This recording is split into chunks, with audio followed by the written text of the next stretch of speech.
Nah, sebelum gue ngebahas tentang mitos dan kisah mistis hutan Blora yang konon katanya angker, gue akan ngebahas dulu tentang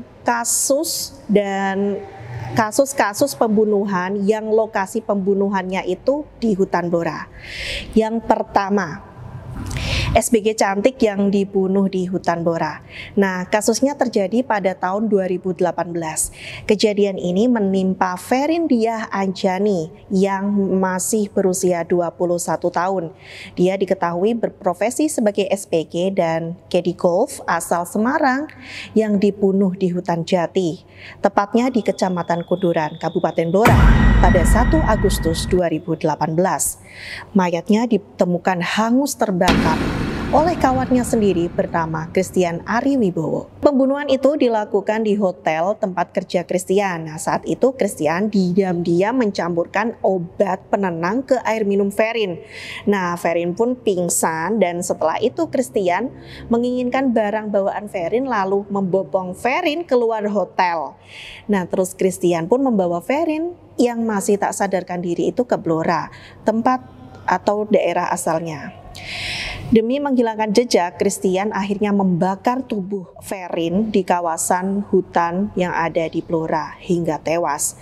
Nah, setelah Ferin tewas, Christian kembali ke Semarang dan bekerja seolah-olah tidak terjadi apa-apa. Hingga sepekan setelahnya, polisi menemukan mayat Ferin dalam keadaan hangus terbakar.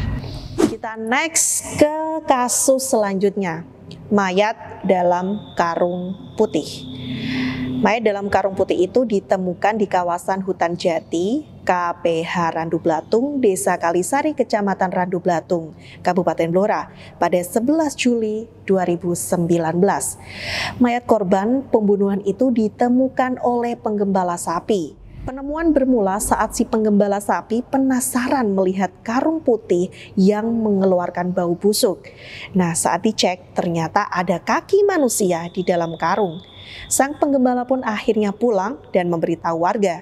Setelah itu identitas korban pun terkuak. Korban merupakan anak putus sekolah berusia 16 tahun warga Jepon, Kabupaten Blora. Berdasarkan penyelidikan, pelaku ternyata ada 3 orang dan semuanya masih di bawah umur. Gila ya guys, ini masih di bawah umur dan berani bunuh-membunuh guys. Aduh. Kita masuk ke kronologinya ya. Jadi kronologinya korban kita sebut saja Darto ya. Pada 3 Juli 2019 Darto itu pamit nih sama orang tuanya untuk pergi bermain sama teman-temannya. Nah, saat itu si Darto dijemput sama temennya naik motor.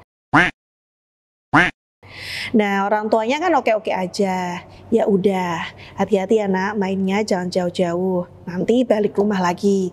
Begitu kira-kira kata ibunya. Nah, setelah pamit, ya sudahlah si Darto akhirnya pergi dengan temannya. Si Darto ini ternyata bukan nongkrong guys. Bukan main PS atau nongkrong di warung atau apa gitu. Tapi ternyata malah pesta miras sama teman-temannya.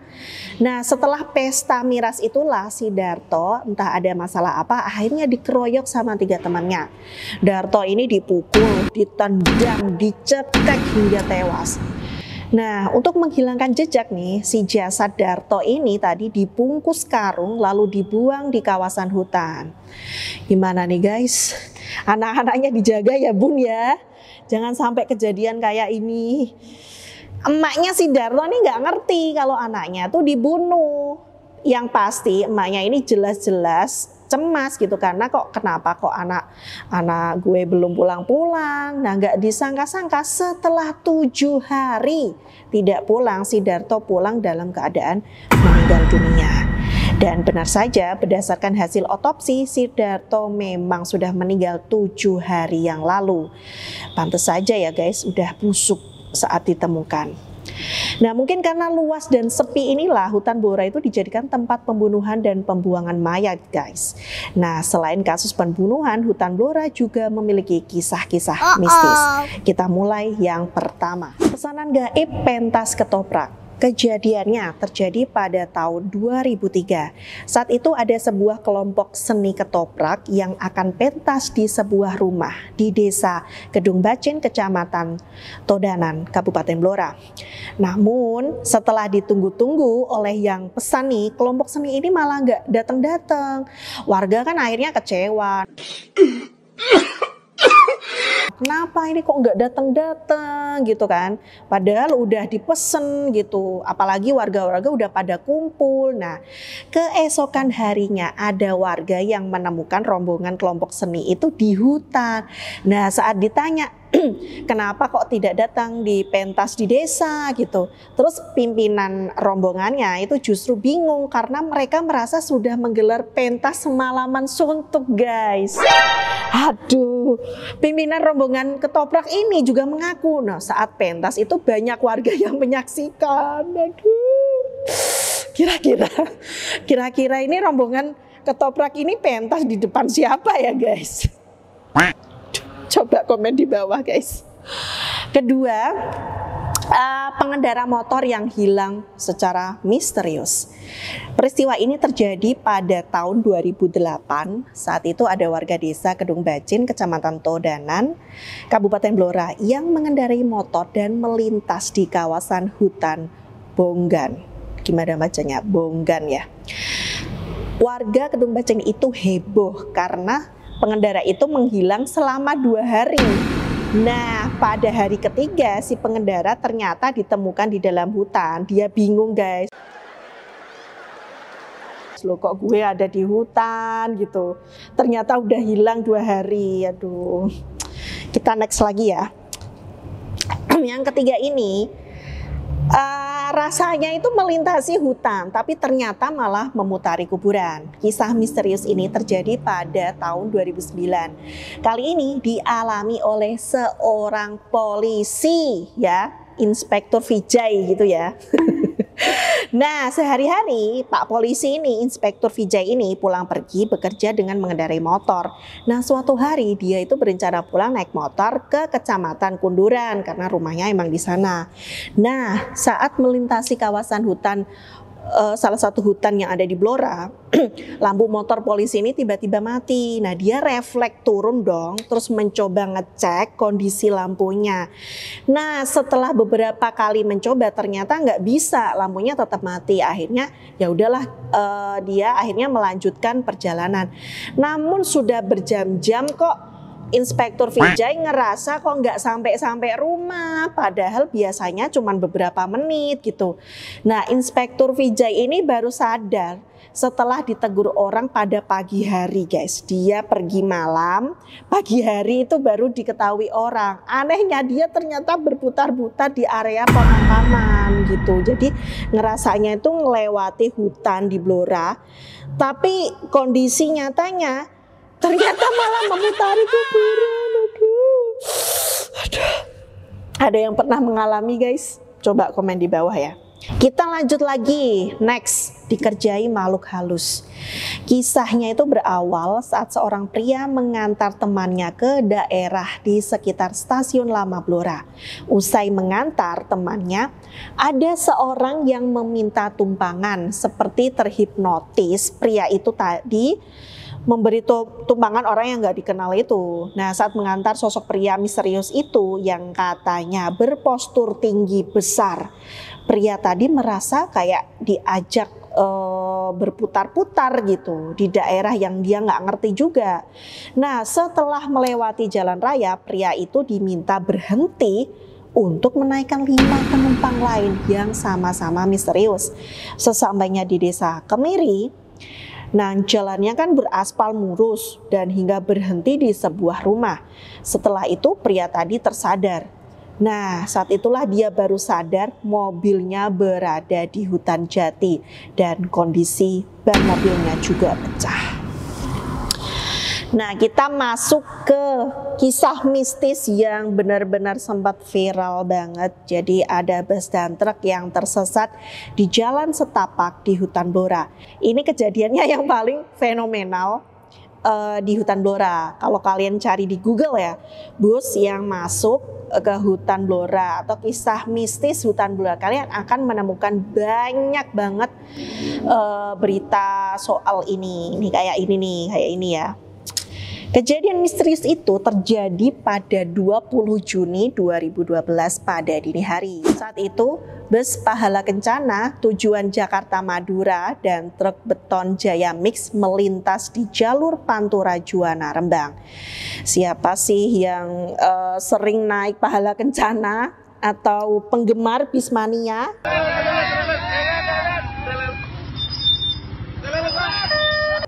Saat itu jalur Pantura ini sedang macet nih. Nah, untuk menghindari kemacetan, sopir bus dan sopir truk tadi mencoba mencari jalan alternatif. Nah, khusus bus ini ya, membawa 33 penumpang guys yang masih tertidur. Saat tengah malam, bus itu tiba-tiba melintasi kawasan yang dipenuhi dengan pohon jati. Dan saat itulah bus Pahala Kencana ini bertemu dengan truk beton Jaya Mix. Bus Pahala Kencana itu kemudian mengikuti truk beton di depannya. Nah, karena truk berjalan melambat, bus ini pun mencoba mendahului. Naasnya mereka malah bersenggolan dan akhirnya sopir bus dan truk pun turun untuk mengecek kondisi bus. Nah, awak bus dan sopir truk tadi baru menyadari bahwa mereka itu berada di jalan setapak di tengah-tengah hutan jati, tepatnya di hutan Gadogan, Desa Kedung Bacin, Kecamatan Todanan, Kabupaten Blora. Nah, sekitar pukul 2:30 dini hari, sopir dan kenek bus itu akhirnya membangunkan 33 penumpang tadi guys. Mereka kan pada tidur semua, gak ngerti kalau ternyata sudah sampai di hutan. Nah, betapa kagetnya ya para penumpang mengetahui ternyata ada di hutan dan dalam kondisi gelap kan otomatis. Nah, karena nggak ada yang bisa dilakukan nih soalnya ya udah dini hari di tengah hutan, mungkin juga nggak ada sinyal ya kan. Akhirnya ya menunggu aja. Nah, baru sekitar 5:30 pagi, sopir bus, sopir truk dan kenek akhirnya meminta bantuan warga. Setelah menunggu sekitar 5 jam, bantuan pun datang. Polisi yang datang ke tempat kejadian terkejut karena mendapati bagaimana bisa bus dan truk beton yang melewati jalan setapak di dalam hutan. Jadi jalan setapak ini kan kayak cuman orang yang bisa lewat ya guys. Karena kan otomatis hutannya kan agak rapat kan, pohon-pohon dan lain sebagainya.